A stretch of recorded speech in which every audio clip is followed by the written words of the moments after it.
so good to be here with all of you, dear followers, in the month of August. But we noticed from last year that August has awesome participation. So it seems that people are more relaxed on vacation, whatever. We have so many viewers in August that we decided to do this episode in August.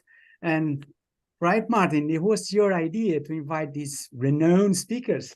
Absolutely. We've had some really interesting and stimulating discussions with both Elise and Gustavo in the past. So we thought it might be useful to come back, have another little chat, and this time to combine the expertise that Elise brings, which is very definitely around meetings and organizing and managing meetings, and Gustavo's experience, which is all around organization culture.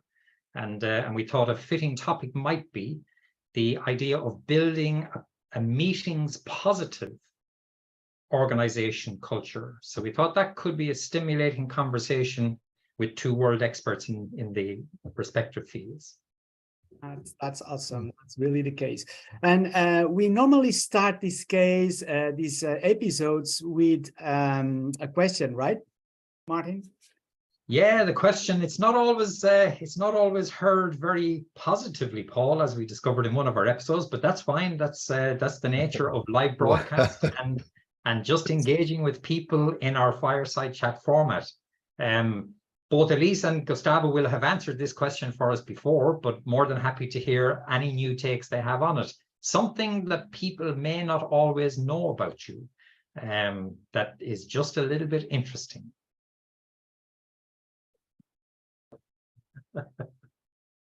Sure. Elise?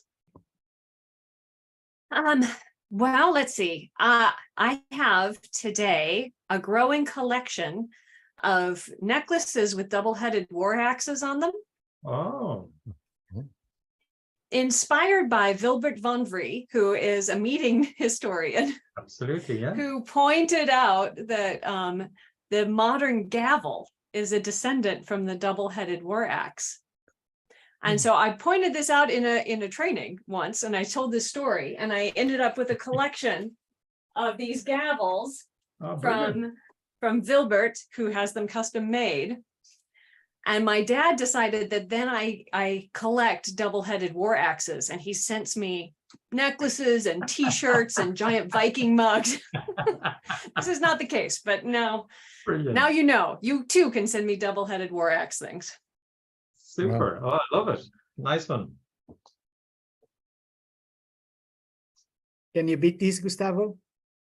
No, but that's not a competition, it's a contribution. So I'm going to talk about a personal story that very few people know, that was a life-changing event, which I got lost in the Andes, like exploring a mountain. I got lost from a team, and then I had to survive one night that it felt like a week in the middle of the wilderness, without proper clothing, without food, without water, without anything, without lights, in a place that I then realized it was full of mountain lions. Luckily, they weren't able to visit, or they didn't think I was the right kind of food for them. So it was a very life-changing, and since then I adopted the idea of getting lost on purpose. No, so now I go biking, and sometimes I take a turn without knowing where I am and keep biking for miles, and then I say, well, now I need to figure out how to get my way home, back home. Very interesting. Wow. A lot of crikey, we could have a conversation just on that one, Gustavo. As the implications of that for organization culture could be fairly significant. Yes, and especially meeting culture, right? Oh yeah, wow.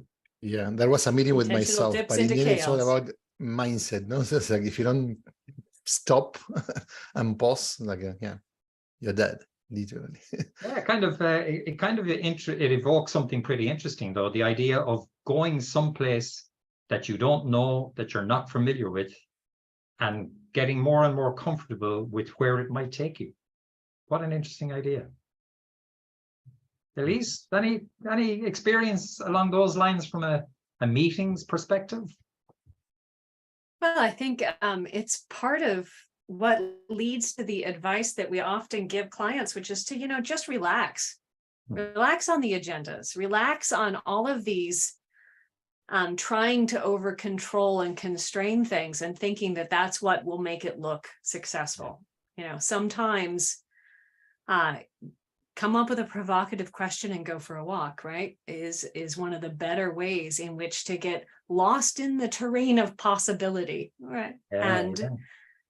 You know, that's what makes meetings worth doing, when you discover that you can overcome the mountain lions together. Absolutely. And building on that, I like the idea that, yeah, people think that when meetings are chaotic because there's no outcome, that they basically need to jump into the other extreme, which is basically over control. But maybe the solution is learn to navigate the chaos rather than avoid it or try to eliminate it, because that's where the magic happens.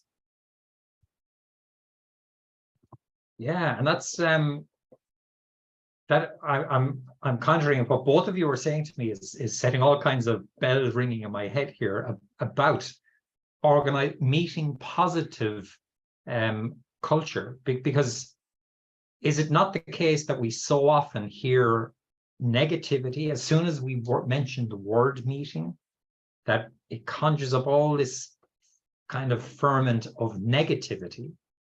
But what both of you are saying in very different ways, but aligning, is there's massive positivity in navigating the unknown, the unfamiliar. And are there lessons that we could take from that idea if we wanted to build meeting positive workspaces and workplaces?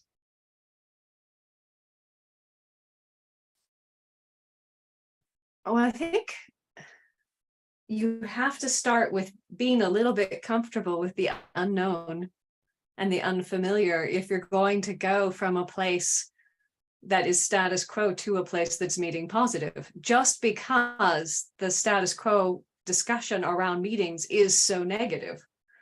So even embracing the idea that we might think this is something we can play with is an unknown and risky place to go, and yet a delightful one. But where's the risk? Where's the risk in that, Elise, from your experience? Why would people do on that? It's social. So you know, people talk about like meetings being determined based on, you know, lack of agenda or having an agenda, you know, managing it to 15 minutes or not managing it to 15 minutes, having these sort of organizational wide rules that are then enforced as being the keys to success. And it doesn't ever work. It never works to just put in these bands and these top level constraints, because the real challenge is not the absence or presence of dictated agreements of performance. The real challenge is meetings are a social gathering event for teams. And you walk into the room, and the way that you behave in the room is the way that the group in the room behaves. So for you to come in and say, hey, you know what, let's have some fun here. Hey, let's play some music. You know what, we're just going to put a question up and see what happens. Why don't we take this for a walk? Anytime you do that, you run the risk of the rest of the group thinking that you are unprofessional, judging them. Are you saying we've been doing it wrong, right? Wasting their time. You're dealing with social risk. It's like you're trying to bring another country's culture into your parents' dining table. Good luck with that. So that's the risk. And the framing question, the unknown, is how do you step boldly into the place where you don't know how to survive quite? You don't know that environment and thrive in it. And Gustavo, isn't that the essence of organization culture? It's this idea of preformed expectations, preformed rules, things that we conform to, things that we adhere to. And are we at the risk? Does culture potentially crush creativity? And in a meetings context, does prevailing culture in the organizations kill the possibility of doing stuff better or differently or both? Mm-hmm. Lots of things to unpack there. Trying to see where I get started. First of all, I think that I 1000% agree with Elise. many times people want to put too much process in place, and that doesn't help, and especially because it comes with a band-aid approach. So we're trying to fix things rather than try to understand what's the real underlying cause. So that's when culture comes to life. First, what are the mindsets, the issues that are affecting meetings? So to your point, they're not things that are negative or positive. We can turn negative things into a good thing, or we can do the opposite. So it's up to us. There are many types of culture. I'm going to try to keep it simple here, but for example, there are certain organizations that have what I call more of a tribal, like a friendly type of culture, in which those meetings tend to happen very organically. Let's take IKEA or Zappos. IKEA has huge staircases in most of their offices that promote impromptu encounters for people to have what they call in Swedish a fika, coffee, and then meet with your friends, chat about life, and one things get to another. That's how they roll. The opposite extreme, very aggressive culture like Amazon, Netflix, they have very structured, rigid, efficient-oriented meetings. So, for example, in Netflix, meetings are never meant to make decisions. They are very structured. They have always an agenda. They always start and end on time. And if you don't show up on time, you can get fired. So very rigid. Amazon has this idea of the 2-pizza rule, never invite more people to a meeting than those that you can fit to a pizza. So they want to keep it small. So depending on the culture that affects that, what I see is that many times companies have a very, for example, what I call fearless, very top-down, controlling, lot of red tape culture. They want to adopt meetings in a more creative or innovative or free flow, and then they fail because basically that's not how they roll. They're not prepared. They don't know how to facilitate. They're not ready to have conversations that are courageous or difficult, or they're not. I mean, if you invite them to go for a walk and let's have a walking meeting, they say, "Oh, what is this?" So that's not going to happen. No? So I think that's every organization has the meetings that their culture deserves. That doesn't mean that they don't deserve better. Wow. So that's and so Elise, I'd bounce back to you on that one. So what I'm actually hearing from both of you is that the already existing culture of the organization gets reflected in its meetings. But Elise, I think if I understood your point correctly, that by adopting different types of meetings, we have the possibility to maybe shift a little bit the underlying organization culture. Have we got a hen and an egg scenario going on here between meetings and org culture? Always, right? So, and I think Gustavo and I probably hugely overlap in terms of the things that we work on with clients on, because, you know, while I'm not a huge fan of giant top-down mandates, it does require you to make some new agreements if you're looking to shift your culture. And those agreements get proven and enacted and iterated on when the teams come together. So that's the meeting, right? So the meeting in terms of cultural shift is the one place where everybody is all in the same room practicing what they just said they were going to do. It's the one place where you can, you know, get those iterations in and do that time to say, yes, indeed, we are in fact going to hear from everybody. We are in fact going to write down what we agreed to do, right? So while the meeting is a reflection of the culture, it's also a creator of the culture at the same time, which is why I focus on it as an intervention point, but it is by no means something that stands on its own. It's also a fabulous diagnostic tool. So if you look at some of those top-down hierarchical organizations, they're breaking down, right? That, you know, a Taylorist approach to work is not scaling, and it's not agile enough for the current dynamic environment that we live in. And so we see this giant proliferation of the ad hoc meeting, you know, all the people who have to check in with so-and-so and so-and-so. And in those cases, those meetings are a symptom of the existing processes being unfit for purpose. You can't get things done in the structure, in the red tape that need to be done. So therefore, you have to meet with a bunch of people to figure out how to move forward, because there is no mechanism for moving forward in that structure. So the cultural gridlock that happens there because because you're so stuck in all of these patterns and have literally no time to get out of them, has to be shifted by creating new agreements and iterating your way through it. Wow.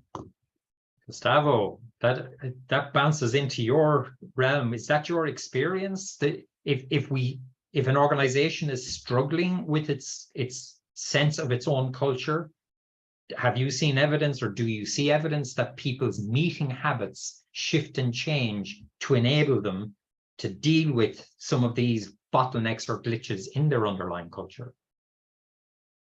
Definitely. One thing that for me it's important to note is if you want to improve the culture meeting of an organization, you need to start within the organization. So it's about improving certain meetings, because we talk about culture, but then there are the subcultures. Yep. So I think that where many companies fail is try to have a one-size-fits-all approach and improve all the meetings. So take Shopify, which I respect the organization in many aspects, but recently they decided to eliminate all recurring meetings. So while many people celebrated that, oh, what, this is brave, this efficiency, it feels like, well, it all depends. If we're meeting at the manufacturing, they don't have manufacturing, but let's say a company have manufacturing facilities, they need to meet every day to check, hey, are the machines working? So you cannot assume that every group of organizations should behave exactly the same. So I think it's better to start improving those agreements that Elise mentioned on a team or department basis, rather than to have a CEO said, hey, this is the way to go, boom, and we change everything overnight. Yeah, I see you nodding vigorously there, Elise, and actually what that conjured in my mind is the idea that you use in Lucid very strongly, which is this idea of meeting flows or meeting streams. You know, that putting different streams of meetings with different purposes and different reasons for meeting, putting them together into a natural workflow, and then that can shift across different parts of the organization. Am I reading that correctly from your point of view, Elise? Yeah, absolutely. And I find the Shopify example to be a fabulous train wreck of an example as well, because, you know, so there are basically 3 levels at which you can work on a meeting culture that's gone in a direction that you don't like, that's not working well or healthy for your organization. And that first level is the intervention level. And that's the level that your C-suite tends to operate at. They'll do things like have a meeting ban or a meeting free week, or say, hey, Freedom Fridays are very popular, right? No meetings on Friday. We're seeing the same kinds of intervention level things in the return to office conversation. Everybody has to be in the office 3 days a week, regardless of purpose. You know, so some of these things, and you look at that and you're like, okay, well, that's ineffective. It really needs to happen at the team level. It needs to be purpose driven. There needs to be a reason why we're doing these things. Mm-hmm. But at the C-suite level, they can't do those level of details, right? The Shopify C-suite is not going to go in and say which of those recurring meetings need to happen. So the intervention approach makes sense when you look at it from their perspective, but finding interventions that are guardrails, that are about stating clarity of intent, mm-hmm. And then giving it to the teams to do the implementation step. So that's intervention. Then the teams need to implement exactly what you said. Here are the meetings we need to run and why. Here are the ones where we're going to come together. Here's the ones where we can do this online. And hey, guess what? Half of them we don't need because we can do this by Slack or email in our system of truth, right? And then the final step. So intervention, C-suite, implementation, team, department, project level, iteration, right? Where are the feedback loops? Where are the learning loops? So that culture can get continuously closer and closer to the culture you aspire to have. Because these are not one and done things. Oh, yeah. So I really like that idea of the 3 levels, because again, when you're speaking there, Elise, what's conjuring in my mind is this idea of difference, that mm-hmm. different groups, different levels within the organization need to do things in really different ways. But Gustavo, that sounds like that poses a challenge then for the organization culture. You know, how do you bring all those three levels together? And probably more importantly, how do you hold them together if they are very different from each other? Yeah, I think that the way to hold everything together through iteration, I think that all the three steps are real critical. But in the end, at least in my experience, I don't know if Elise it goes through the thing, the iterative part is the most difficult, because that first of all, it's removing the perfectionist mindset that many leaders have, that they want to find this solution and move on, versus, hey, we don't know what's going to work for us, because once again, copying what other companies are doing, it's never the right way to go. You have to create your own practices and norms and rules and styles. But I think also the iterative part requires to understand that maybe when you start something, you have certain assumptions, but then reality proves you wrong, or maybe the context changes and you need to continue to adjust. And I think this is, for example, Elise talked about the return to the office. This is something that rather than iterate, people are pivoting from black to white without any clear reasons. So recently, the senior VP from Prime Video told people, hey, disagree and commit. We are going back to the office. I don't have any data to support this, but regardless, I know it works, so let's do it. So that kind of decisions are completely clueless. First, because the principle of disagree and commit that you can use in many meetings to make decisions about really giving people a space to share their input, which in this case, it didn't happen.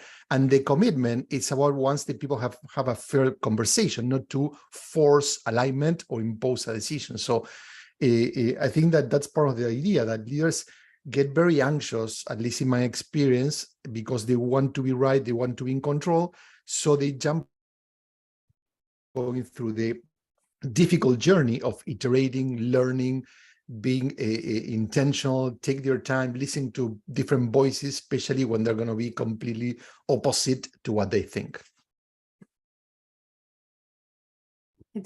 We're really stuck by the our preference for current results as opposed to long-term results, because it's vastly more efficient to have the teams do some work to figure out when they should be together and when they should not, and then gather that data and make a sensible, purpose-driven policy.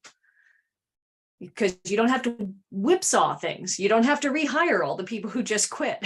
It's just way more cost effective and way more performant to do a return to office strategy based on some input and some intelligence and some iteration. And yet you have to think about it for many more months, and it freaks people out, so they just don't. But the point is, leaders sometimes make decisions on the exceptions, and this applies to rules. So basically, when something's broken, rather than fix that particular thing, they say, oh, because these people didn't respect a principle or whatever, we're going to change the rules for everyone.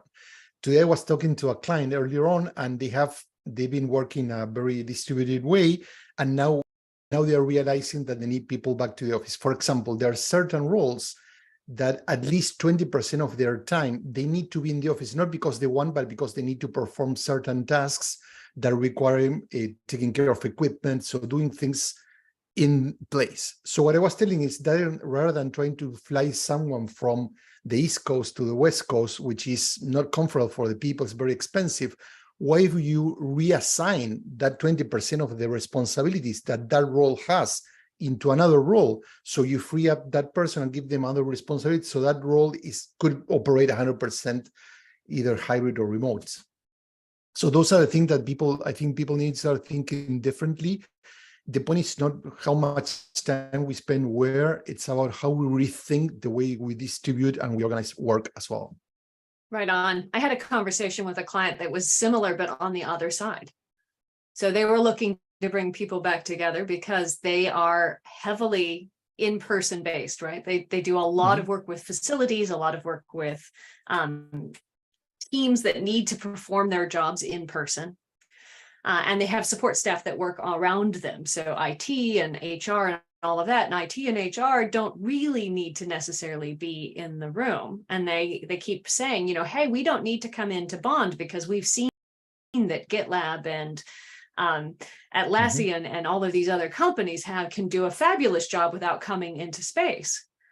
Well, GitLab and Atlassian and all these other companies have years and years and years of having developed how they work and their systems, their Zapier, you know, all of their things where they've got single sources of truth documentation. They have clear meeting procedures, all of these things that this company did not have. So it really, when you're looking at the location first, you're looking at the wrong question, right? And very much like when you look at meetings as being about meetings or about being about calendar time or people's time in the room, you're looking at the wrong question, right? The question really needs to be, what is the function of what we do together collaboratively? And given what we have now, what's the best way to accomplish that? And if what we want to do is be mostly remote, what we want to do is to drive costs down or whatever, what needs to change in how we work and in how we are equipped for that to be possible? So if I go back to our original framing question, you know, how to create a meeting positive culture, the common thread that I'm hearing actually from both of you is there's a requirement for adaptability, flexibility, but more importantly, it's adaptability and flexibility focused on the correct question. And is it fair to say that both of you are identifying that organizations very frequently focus on answering the wrong question when it comes to figuring out how they go about managing their meetings and conducting their meetings? Is that, am I interpreting correctly there? 100%. Okay. Yeah, 100%. So here's an example. I've had this in my queue to respond to forever, and I don't know if I can send this to you in the chat, but Adam Grant recently put out a post on LinkedIn. And Adam Grant is a social psychologist. His most famous book is called Think Again, which is really about looking at a situation and coming at it from a different angle, rethinking, reframing, right? And he runs a podcast, a very famous podcast, and he's going to do an episode on his work-life podcast about meetings. And here's how he framed the input he wants. I hate meetings. I would love to hear from you. What's the worst meeting you've ever attended? And what's your favorite way to make meetings not suck? So what do you think? What kind of answers are we going to get? What's kind of interventions? What kind of strategies do you get from, I hate this. What's awful about it? Is there any way for us to make it not suck? You know, and you can see it thousands, like 3,000 comments or something on this thing. Yeah. And most of the comments are comments about things that were irrelevant to the person who had to be there. Right. So the status meetings where everybody tells status and there are 40 people and nobody gets to speak. So that's a fundamental lack of design and lack of basic training in meetings. Yeah. Most of the replies, though, are about terrible behavior from individual people. You know, the boss who walks in and berates people. Yeah. You know, the coworker who comes in and cries on the table. You know, the client who's 20 minutes late and then yells at everybody. Like those kinds of things are not the meeting, right? That's having to work with an unpleasant person. So when you're asking this question and you're equating those things and you try to solve the problem of the terrible boss or the terrible client or whatever by canceling all your recurring meetings. Yeah. But maybe the trite answer, maybe the trite answer and provocative answer to that question would be, we'll just stop having meetings and then let's see where that takes them. Because a bit like, we'll cancel the recurring meetings, but let's go another step. Let's just cancel all meetings. Let's just do away with meetings. Now, what are we going to do? So then we're going to focus on, what problem have we got? What's the best way to solve it? Who needs to be involved in solving it? How long do we need to take to solve it? Okay, sounds like we're starting to set up a meeting flow. So maybe the so and teams being, try that. Like and Salesforce has done it several times. They've just canceled all their meetings for several weeks at a time. And people send a lot of email for a couple of weeks and then can't wait to get back in. So it does, as long as it's an intervention without also asking the positively framed question, right? If you only start with a negative frame, it's very hard to get to anything except for a negative answer. When you start with a negative belief, you get a negative result. Could I ask the same question of both of you, but actually I'll try and ask the same question, but from really completely opposite directions. So Gustavo, from an organization culture point of view, if an organization has a problem with its culture of whatever description, to what extent does it start by working on its meetings to address that? And the flip question, which is largely the same question, Elise, from when you're asked for meetings interventions, is it really what they're asking you to intervene on is our organization culture? I hope I'm asking the same thing, but I'm asking it from two really different sides of, I hope, the same coin.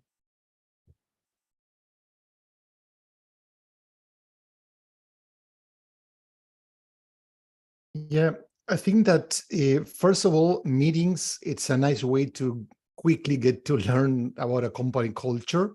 So basically the bad behaviors quickly show up the same as the good behaviors. Yeah. And I agree with Elise that, for example, someone interrupts other, or they're very disrespectful, or they are bullying each other, that's not a meeting problem, right? It's a leadership problem or a cultural problem. I agree that when you start with asking a negative questions about meeting, people are going to rant. I do something, we have a couple of sessions about meetings with different consultants that we walk them through the process. And of course, we ask the question, what was the worst meeting to get that? And then we say, look, meetings are not either bad or wrong. They're just a necessary part. The point is, because certain meetings are really badly designed or are unnecessary or they're unproductive, then don't kill meetings for the sake of it. I like what you said earlier, that meetings are part of a continuum that has to do with collaboration, with decision-making, with creating strong interpersonal relationships, with giving feedback. And we shouldn't take them as a single unit. They're part of both asynchronous and synchronous communication work together. So I think that when we see meetings like one part, we're going back to that Band-Aid, fixing the symptom, right? To understand, okay, how can we collaborate better? How can we communicate better? How can we give feedback better? How can we innovate and come up with better ideas? And then when do we need a meeting or not as part of that dynamic? Yeah, Elise? Yeah, the short answer to your question is yes. Anytime somebody comes looking for improvements in their meetings, they are actually looking for help solving something that's fundamentally not functioning in their culture. Okay. And they've identified the meetings as the #1 blocker to making progress. So usually, and frankly, lots of people don't really come for help with their meetings because they assume that, oh, we know what we're supposed to be doing. We just need to do it, right? We know we're supposed to stay on time and keep it relevant and have an agenda. We just need to do it. So we don't need anybody to come talk to us about that. I think they're probably more likely to actually look for the cultural fix. The meetings are a great intervention point. And interestingly, and this point has been raised in some of our previous conversations, to our knowledge, or certainly to my knowledge, no undergrad and no postgrad programs offer any form of meaningful schooling or tuition in meetings, in either running them, being part of them, managing them, organizing them, scheduling them. We just don't do that, which is extraordinary given the amount of time and resource that we put into meetings. And then we get the question that the guy you referred to there posed, I hate them. what are we going to do about them? You kind of go, whoa, guys. What can you expect? It's Elise, I know I've spoken to you in the past about this concept, but when I was doing my own research on meetings, something struck me fairly profoundly, that meetings are the windows to the cultural soul of the organization. So if you want to see the organization in all its living glory, just look in the window of a few of its meetings, and you really quickly see what that culture is starting to look like and sound like. Would either of you or both of you have a comment on that?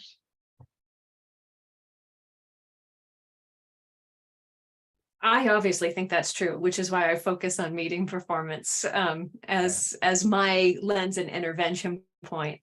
Yeah. Partially because that, right? You go into the meeting and you can say, I can see it.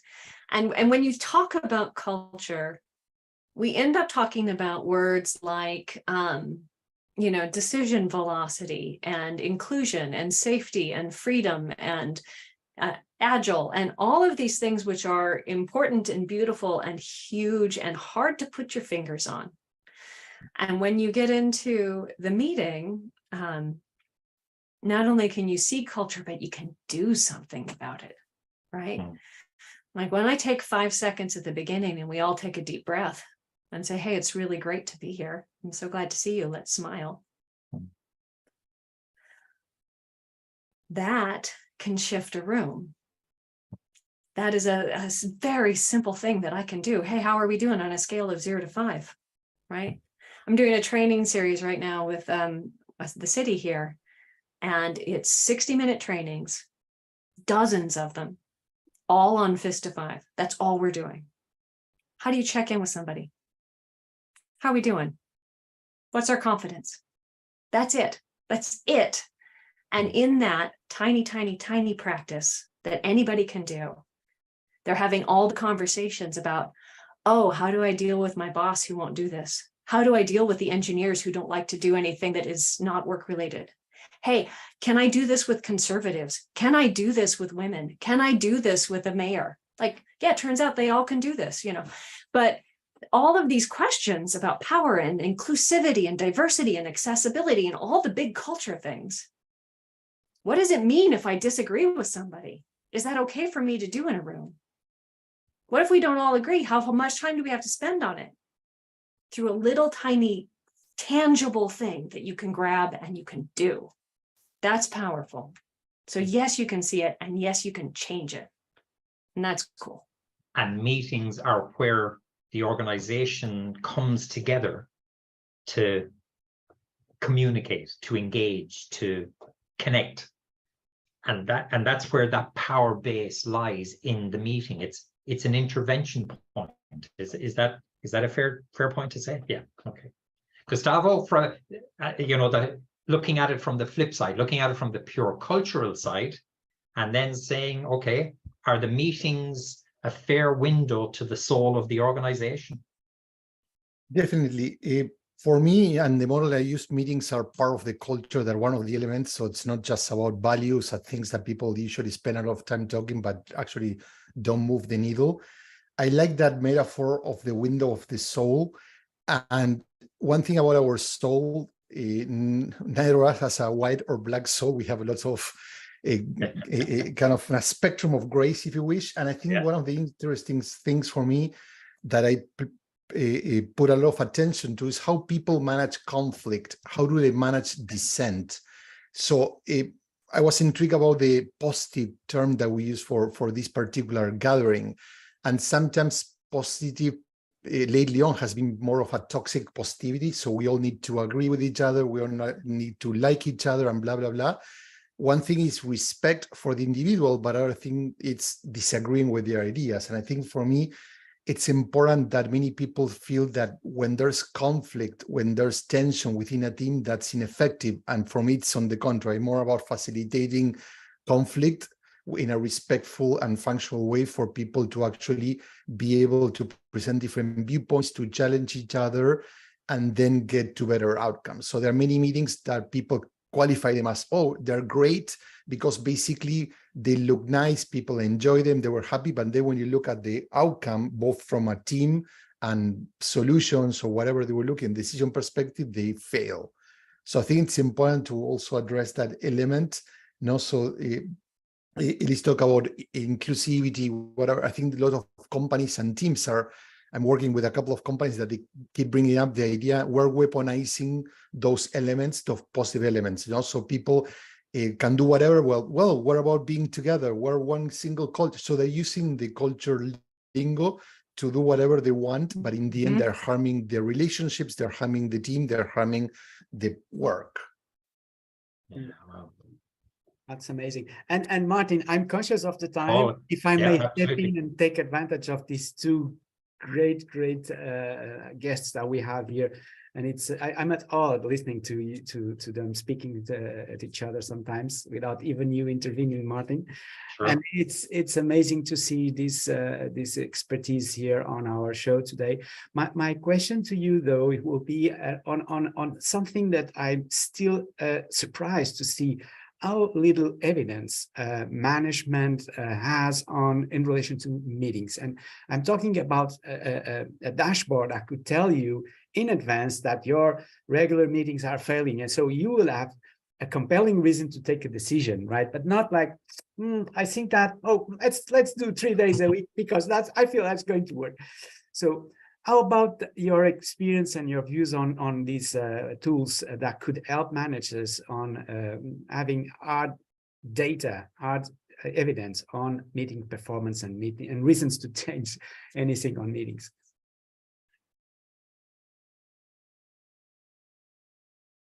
I have a lot of strong opinions on this, and this could be a very, very long conversation.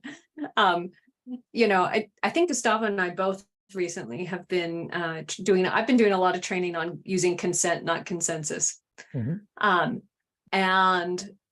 other ways in which to do productive conflict, productive, right-sized conversations so that you can you can advance what you're doing. And I have to say, in regards to all of these dashboards, there is not a consensus or even consent on what it is we should be measuring.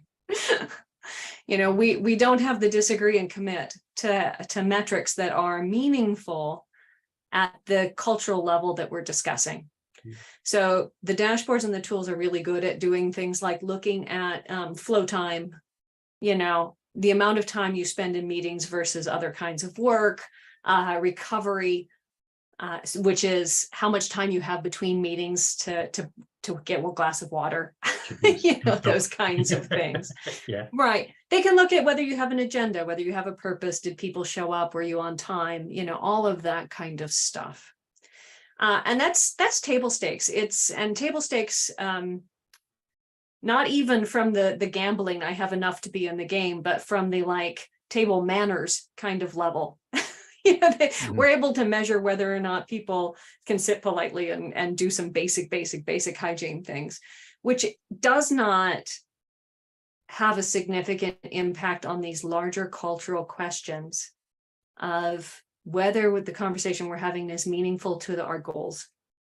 When we invite people and include people and they participate, should they have been invited and included and participated? Is it relevant to them? Is it relevant to our work? Are we creative? Are we innovative? Are we honest? Are we in integrity? Are we profitable? All of these things are what meetings are meant to do. And the tools aren't there yet. When the tools become able to be tuned to what you're doing, and there are some that are. So if you look at Gong or some of the other tools that are tuned specifically to the sales conversation. Mm-hmm. My job is to make you buy something that we can measure, right? How fast do you do it? How many meetings do you need to be in before they invite the rest of your team to increase your chance of a win, right? When win is clear, then the tools are useful. And until companies learn how to make the win clear for the rest of their meetings, the tools are premature. Yeah, it's really interesting. So the the focal point of the tools is really the determining factor whether the tools are useful or not. That's, yeah, okay. In my opinion. Gustavo?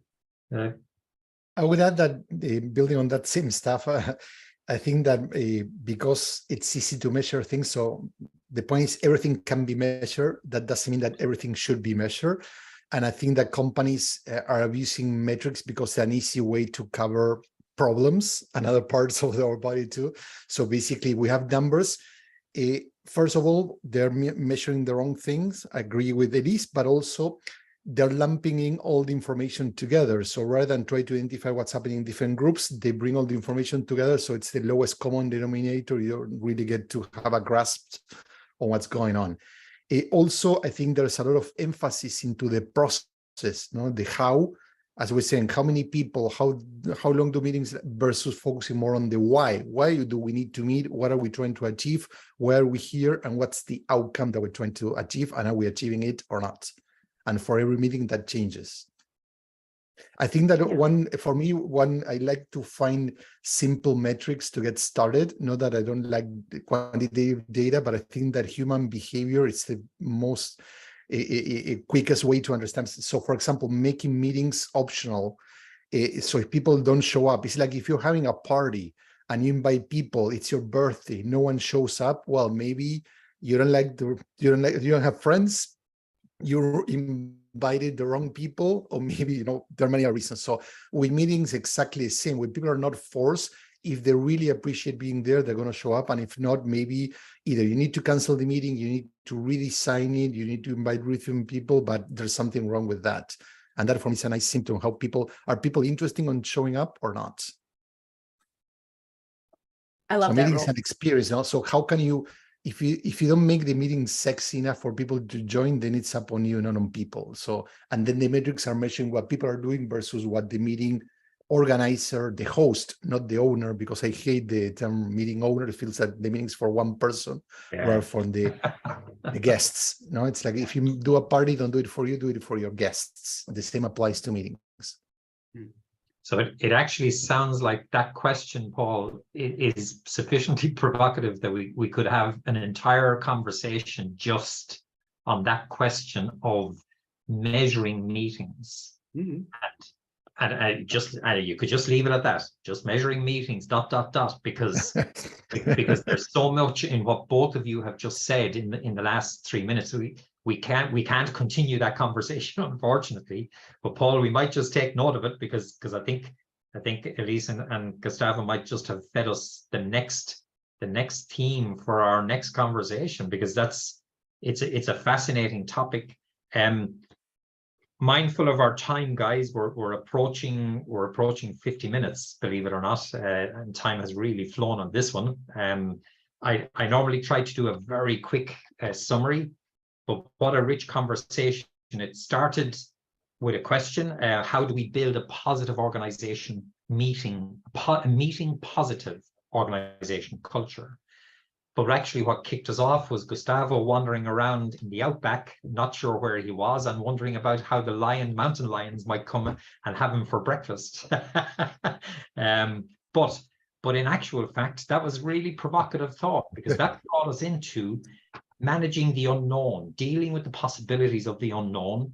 But then before you can do that well, you need to become comfortable with the unknown. And the idea then of culture constraining organization meetings because of our rigidity with the format, with the method, with the process, and the possibility then that we might just be losing sight of, but why are we meeting? Is the form of meeting that we're actually proposing to use best fit to meet the outcomes that we're actually trying to achieve? Extending that, we talked more then about the idea of organizations shifting towards more ad hoc type meetings. Elise, you touched on this point for us, and that can be a symptom, a clear enough symptom, that actually the current structured way that we have of managing and running our organizational meetings just may not be fit for purpose. So people spontaneously move to an ad hoc form in order to meet their real needs. And their real needs then might help to focus them in more productive use of their time, rather than sticking with staid or stale meeting procedures that just don't meet expectations or needs. Elise, you also then took us into the idea of the 3 levels in the organization. So the executive C-suite, the teams-based level, but then the concept of iterations. And Gustavo, you picked up on the importance and significance of that iteration piece, which then becomes a key driver of managing the organization's cultural shifts through its organizational meetings. I mentioned then the possibility that meetings can be seen as windows to the soul, to the cultural soul of the organization. Both of you agreed with that concept or that proposition. And I suppose where that took us in our conversation was then to say, actually, maybe when we're convening our meetings and maybe to become meeting positive, maybe we need to shift the focus of the questions that we're trying to address or trying to answer within any particular or given meeting, either a meeting individually or a flow of meetings that might happen within a team or a group or an organization. So shifting our focus to what question are we trying to answer might be a really significant point to building a meeting positive culture. Because by addressing that question, we have a significant chance of actually carrying out meetings in a way that meet people's needs. And Gustavo, you focused in our latter part of our conversation on focus on the outcomes, focus on what are we trying to achieve, and then matching how we go about conducting our business to actually deliver that outcome that we're actually looking for. A final point that I think both of you made in slightly different ways is that managing conflict and consent is actually a fundamental and a core part of what an organization needs to do and what meetings are used as a vehicle to do. But most importantly, a key takeaway that I'm getting from it is respect for the individuals can be fundamentally different to having differences of ideas or differences of opinion.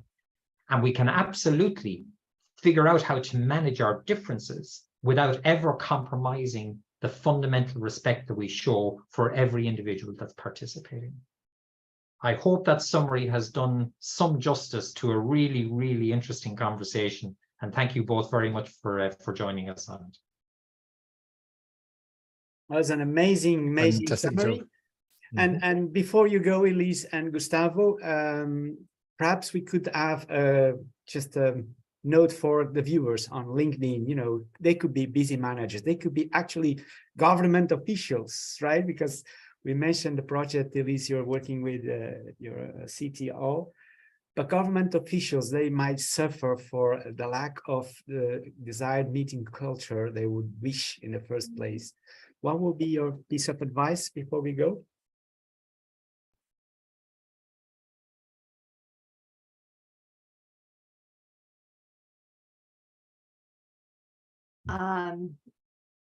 I'd say look at your very next 5 meetings on your calendar and get clear on your purpose. Start small and iterate, right? How can I make each of these conversations a beautiful experience? Productive, rich, and that we're better for it when we come out the end. Start there and then call one of us, because we got all kinds of help to give. Oh, yeah. That's a good one. That's for the Miller. So that, I don't know what to add, but basically, I think that meetings are a social event that we human beings need. So we do it right, they're going to help us. So in that sense, invite people to provide input. So I would say, ask your team what are the things that are getting in the way for us to having better meetings. So don't talk about what meetings are bad, complaints. So what are the hurdles, the speed bumps, whatever there is that we need to take care of to start improving our meetings. So rather than look at perfect meetings, how could we increase maybe the meetings that we have by 15%? That will be that will create a huge impact. Yeah. And embrace the Salvador Dali quote, right?